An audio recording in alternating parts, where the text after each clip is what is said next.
Welcome back to another episode of Sexy Marriage Radio. And let's just jump right in because today's episode's all about marital communication. Perfect. So when we were talking ahead of the time, it was like, well, this would be like communication 101, but I think it's actually going to be like communication 301 or 401 or 501, one of the deeper into it. Yeah, it's way past we just don't communicate.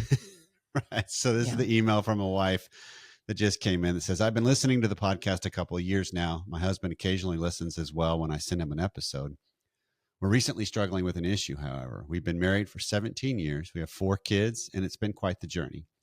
For the most part, we usually work through our issues, but the last few months, we've noticed that when my husband confronts me about something, usually in the form of asking a question, I don't answer the question, and I end up responding with what I think he's wanting me to say, which then escalates things and he gets frustrated and I shut down.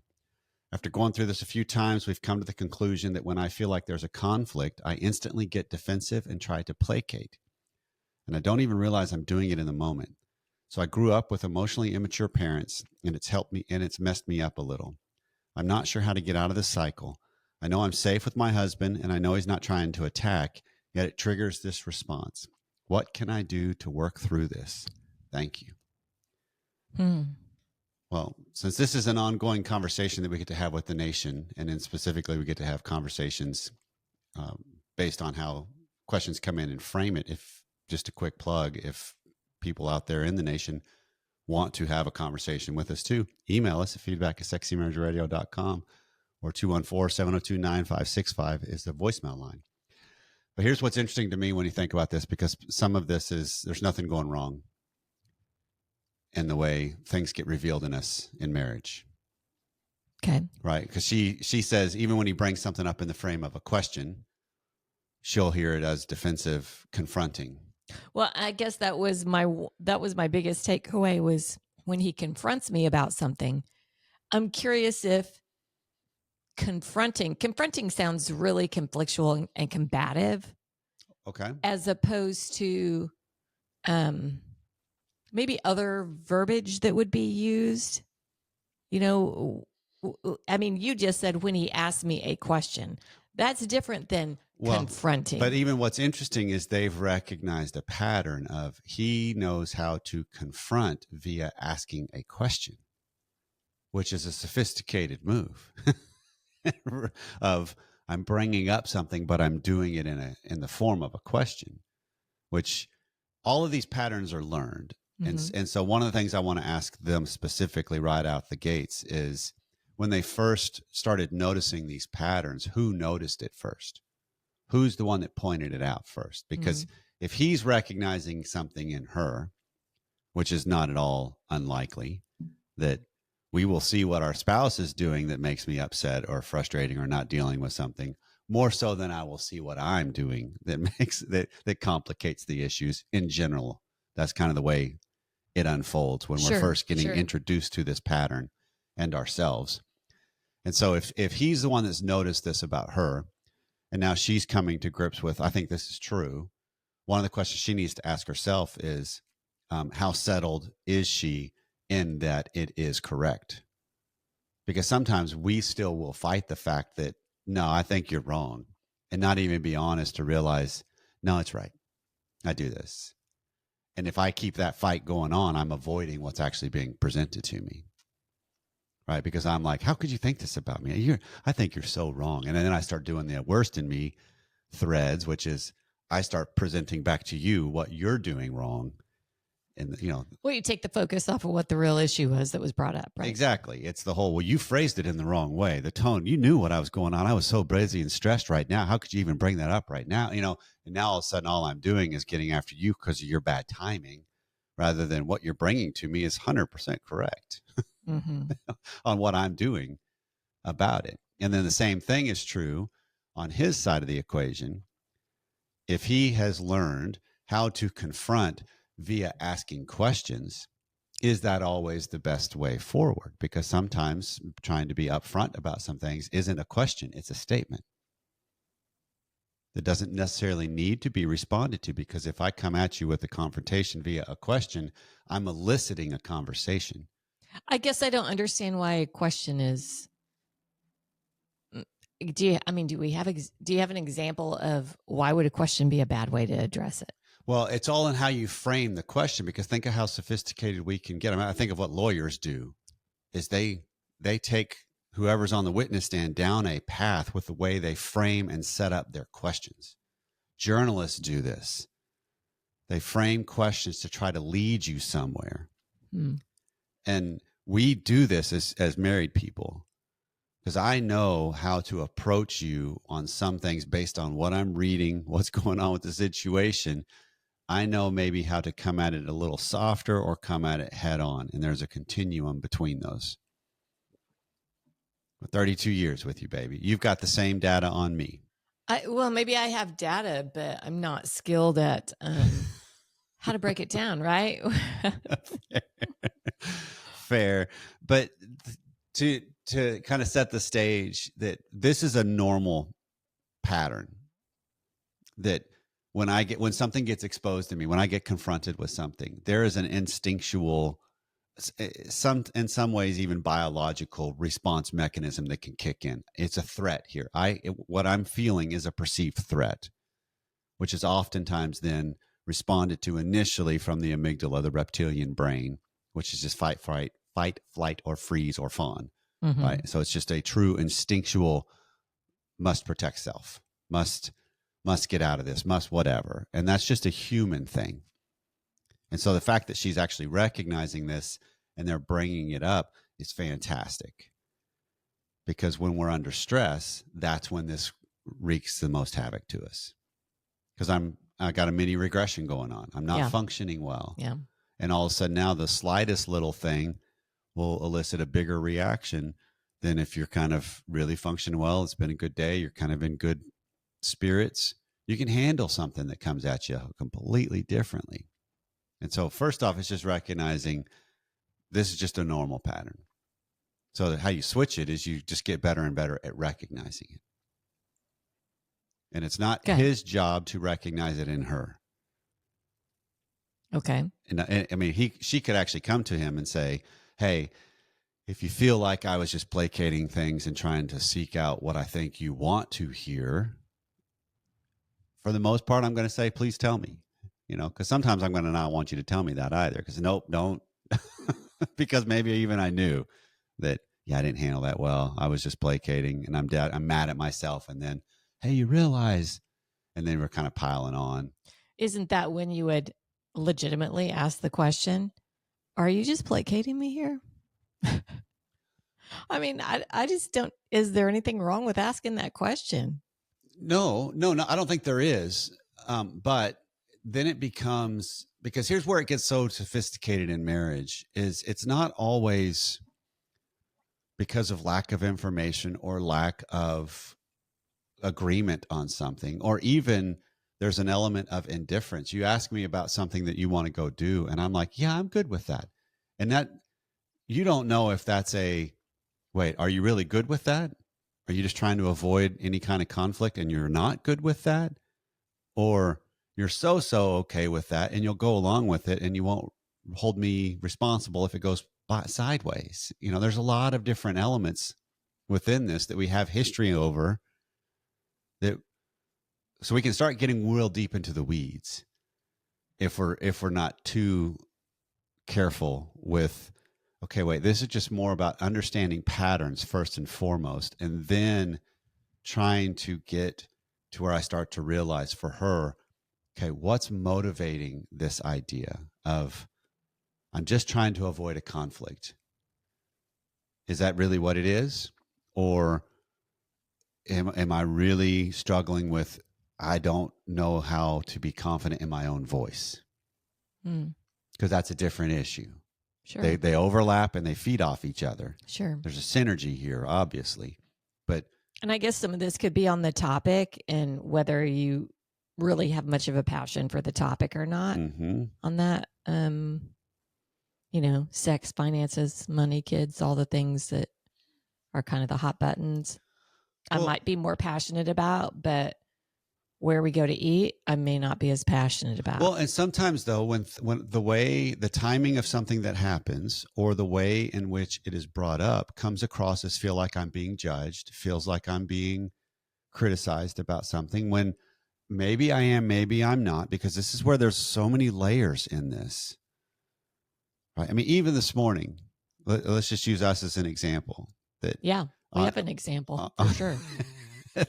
that we have a normal pattern of the days we're going to record. Mm-hmm. And this morning, my schedule is off of the running that I usually do because of having to shift a couple of things over the weekend. Mm-hmm. And so I'm a day behind where I normally am. So normally I'm not going to run on a day we record, which is just complicates things because you've got a schedule. You've got to get to an office by a certain time.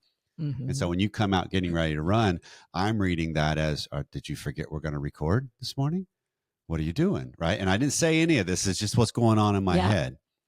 And so then I'm like, oh, so you're running this morning? And I didn't phrase it like that. I'll own it. There was a little bit of a bite to it, I think, in the way I said it. And you're like, yeah. I'm like, oh, okay. And then I had, for whatever reason, I had to implement into and engage in, oh, I'm running after. Yes. Where that came from, I have no idea. I don't know either, because I read that as, well, can't you just run after? Which, no. Exactly. But that's how complicated the whole thing is. Yeah. And the listeners have no idea. Why can't she run after? Well, there's other steps in this equation. She's got appointments at her office, whereas I've got appointments at the house. And I still have to shower and all the things. And there's but it's all of this thing gets complicated because the way things are landing on you impacts what all is going on in everything you've got going on in the moment, which in lots of ways has nothing to do with me and some to do with me. Mm-hmm. And so the timing of everything being exposed will reveal things. And then it just comes down to, how am I better at, okay, wait, what's my default modes? That's what she's recognizing, is her default mode is oftentimes, how do I just try to seek to land what I think he's looking for here so I can just placate him. Maybe it's under the veil of, I think I'm just trying to be kind. I'm just trying to be gentle about things. Or it can be I don't really have a voice because I don't really know. Yeah. And so wherever it is on that continuum, it's better for her to land with this idea of, what am I really wanting in these moments? And most of these are handled best after the fact. It's hard to do this in midterms, right? Right in the midst of it, right? Mm-hmm. Because we get, even this morning, like it quickly, I mean, a microsecond went all off the rails. Yeah. Not severely by any means, but it was still just like, that was not a normal banter that we would have in the morning. No, it was not. Right? That was completely different. And it was just so quick. So then it comes down to, how do you recover from it? That's the whole point. Mm-hmm. We learn to be better at these by recovering better, but then we also learn to come back to them and address them better after the fact. I think that that's a huge key. And that's what I've seen for me has started turning the tide in the communication realm, is owning up to when I know I didn't handle something well. Mm-hmm. And that just softens everything for the future. When we talk about marriage is a long game, sex is a long game, all these things. Well, a lot of that comes down to this. How do I recover? How do I respond to my spouse 30 minutes or an hour or 2 hours, or maybe even a day later, after I really realize I didn't handle that well? Mm-hmm. And it speaks volumes to the person you're in a relationship with if you own that. Mm-hmm. And I mean, that's a sign of maturity. That's a sign of respect and love. So many things tied up in that. Yeah. And so if you wanted to let's get tactical for them just a little bit before we wind up the regular segment. And then we'll go a little deeper in the extended content on just some basic components of marital communication, and kind of continue on this thread on a global scale rather than this specific that she's asking on this subject.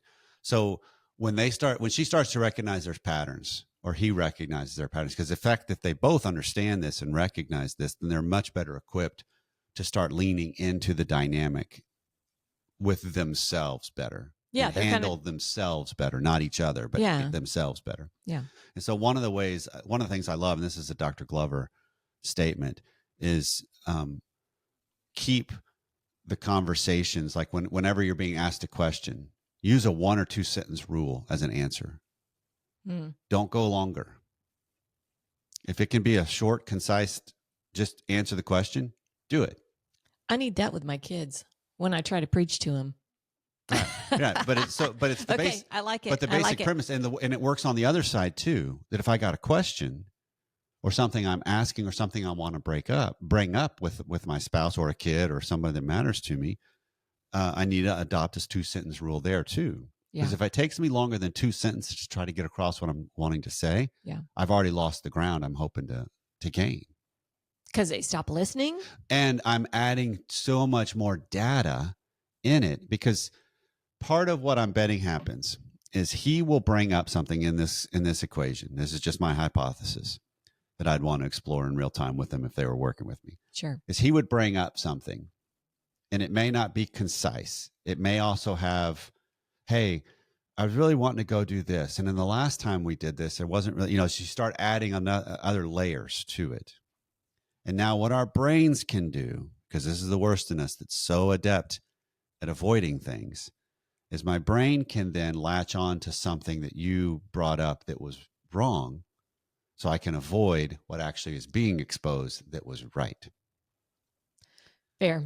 Yeah, that's what we do as humans, right? Absolutely. Okay. So keep the data limited. Right. And so bring it up on like, hey, this is what's going on. It's a real problem. Done. Now we see what we do. Can we collaborate to deal with this or not? Because when I add more data, because oftentimes our brains, the motivation behind that is I'm trying to soften what I'm bringing to you. And why would I try and soften it? Am I softening it because, I guess, could be a gamut of a whole array of things.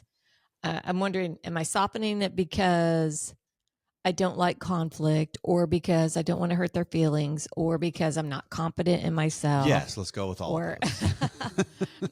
But I think it's true, because there's a lot of motivations we have of I'm not supposed to be this harsh with somebody, because even when I'm being kind and how I'm bringing something up, it could feel like I'm being really harsh.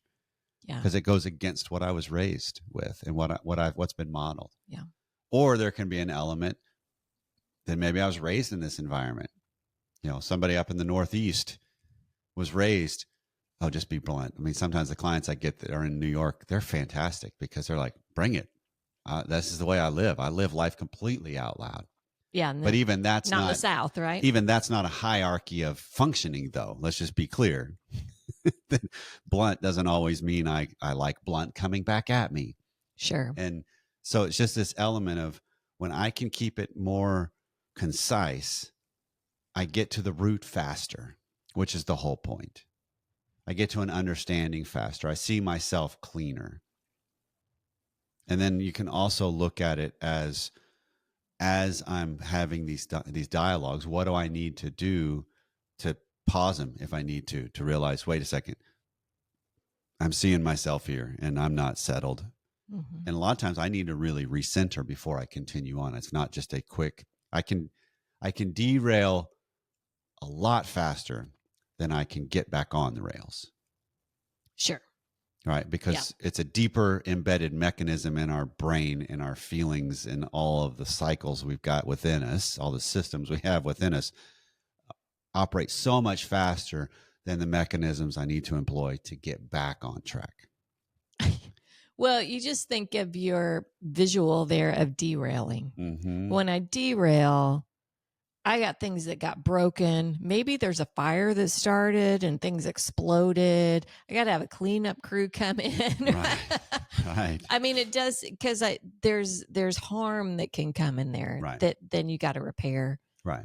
Yeah. And so the hope then becomes, how can they, because this is just almost like a trial by experiment. I'm just learning. It's a laboratory. Start looking at these moments as a laboratory and experiment. And just realize, okay, I'm going into this to learn about myself and my spouse, right? So I can start to see some things. And then if you can have some regular moments of debrief, because this is where I'm trying to update to your map on some things. I could bring something up, or you're doing the same to me. You bring up something to me, and I'm like, yeah, I'm good with that. And you could have in your mind going, okay, either he is, or this is the old guy that is saying he is, and he's really not. Yep. Right? Yep. So could go either way. In time, it'll come true, hopefully. Or if I'm still uncertain, then it might be better if I come back later and go, okay, wait a second. I'm just trying to make sure I'm clear. Help me understand. Mm-hmm. And I think that was probably 60-40 or whatever it might have been, right? And because we all are in process of becoming. And so this, in a nutshell of what she's presenting, is how it plays out for them, is their crucible that's driving them to grow. It likely is not going to go away completely, but that's not bad. Mm-hmm. What happens is you get empowered more to handle it better in the midst of it. I think of this just like climbing a mountain. All right, we'll end it with this. We don't master a mountain. We master ourselves while climbing it. Yeah. That's the goal. Yeah. And when we can do that, man, we empower our marriage to go places it's not yet gone yet. Mm-hmm. And then it gets enjoyable and a little dicey and scary at times too, because it's unknown territory. Yeah. But you start realizing your capability, and it becomes limitless on what we can do. Yeah.